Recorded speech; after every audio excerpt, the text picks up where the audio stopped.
Hey everybody, Dan Chinder here on DrumTalkTV.com at the Zildjian booth at the NAMM Show 2015 with my very good friend Andrew Hewitt, the most inspirational drummer in Sydney, in Australia, if not the world. How are you?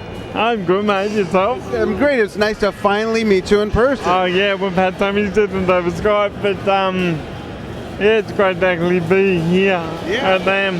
Absolutely. We talk all the time online. We Skype. We've become really good friends. And if you don't know who Andrew is or what he does, he has cerebral palsy, but he's a working drummer. Not only is he in a band that does gigs, but he teaches other drummers that have cerebral palsy and acquired brain damage, right? Yeah, I teach people with disabilities to give them a bit of confidence, to help them realize that they can do something really cool. Yeah, and what's cooler than drumming? You're right, nothing. They always say drumming heals. Yeah, absolutely. I'm just waiting for it to fix this, though, you know? Let's talk about something else that you're involved in called Can-Do Musos. Yeah, Can-Do Musos is a organisation that I formed with Dom Famularo, David Segal and Michael Mignogna. We are trying to get artists with a disability more recognition within the music industry. We're actually presenting it here at NAMM tomorrow afternoon. So far on our website www.candomusos.com we have 145 musicians from over 18 countries, all living with a disability. Wow, it's really grown. We have from professional touring musicians to backyard bedroom players that just love to pick up a drum and guitar.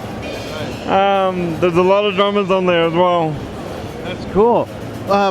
Talk about some of the students that you have, if you don't mind, and there's one that I'll mention that we'll put a little clip right here of Daniel, who you've been working with for a while. You send me clips all the time, and I love seeing these, but they're watching one of the lessons with Daniel. Talk about your work with him a little bit.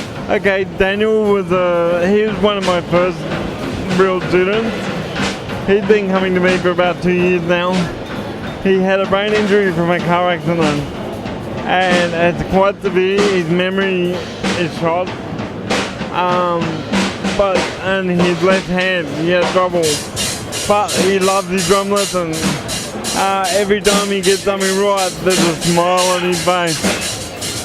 My studio at home, I have 2 drum kits side by side, which means I can play on one kit and have a student playing on the other. And there's no leaning over, there's no interaction, it's just me teaching and showing what to do, like do this, do this, do this. Simple approach. One thing with teaching people with disabilities, all the normal lesson plans go out the window. Right. And how old was Daniel when he was in the car accident? I think he was about 12. It's been a while now. And how old is he now? He's like 20? 21, yeah. And did he play drums at all before? No. So that, to me, that's what's so extraordinary. And while Daniel might not be playing Carnival 9 or Close to the Edge or Birdland by Buddy Rich, he's playing, he's keeping a rhythm, he's keeping time.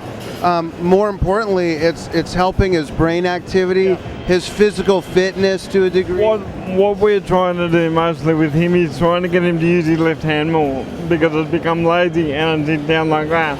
So I'm giving him exercises on the drum kit that he could actually use his left hand with. He complains a bit about it, but a bit of hard work pays off. Yeah. No, that's great. And mention just sort of like the range of other students you have, their ages, and perhaps what their disabilities might range to and from. I also have another one, Blake. He's 19. Blake has very severe cerebral palsy, and he's a true metal nut. He's into bands like Slipknot and Korn and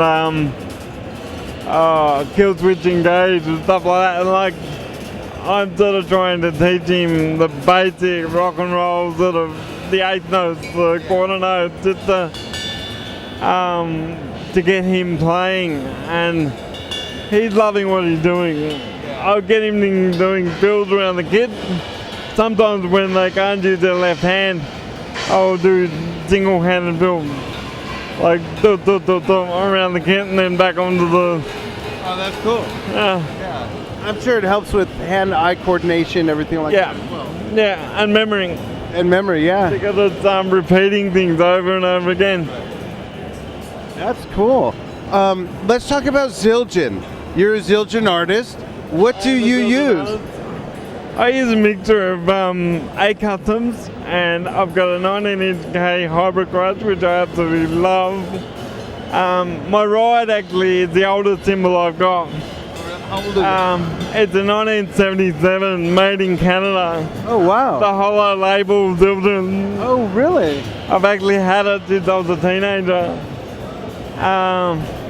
I've had it since I was a teenager, and I never ever want to part with it. No, don't. I've never gotten rid of anything. I'm one of those weirdos that doesn't understand selling or trading drums or cymbals or hardware. I have everything since I was 7 years old. So I get that. You don't need to let go of that. Well, I'm also a Pearl Remo and Vic Firth endorsee as well. Right. You recently got a new kit. Yes, I'm now playing a Pearl Reference Series kit in a Granite Sparkle.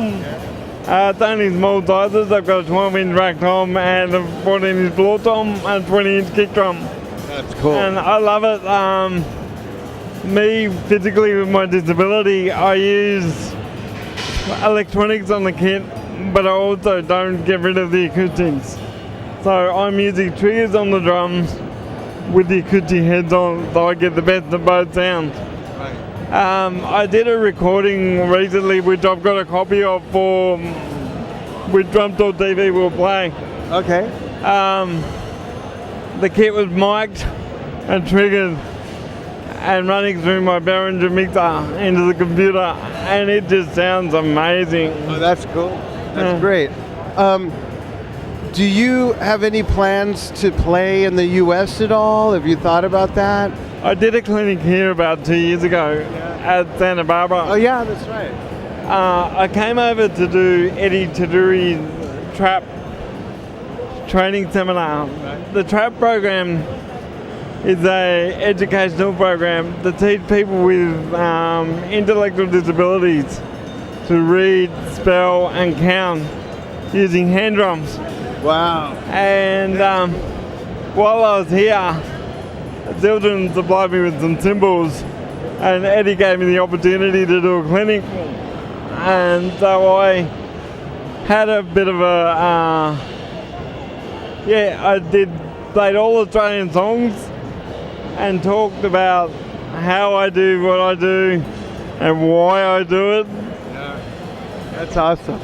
Funny thing at the clinic was a room of Americans trying to say, "G'day, mate."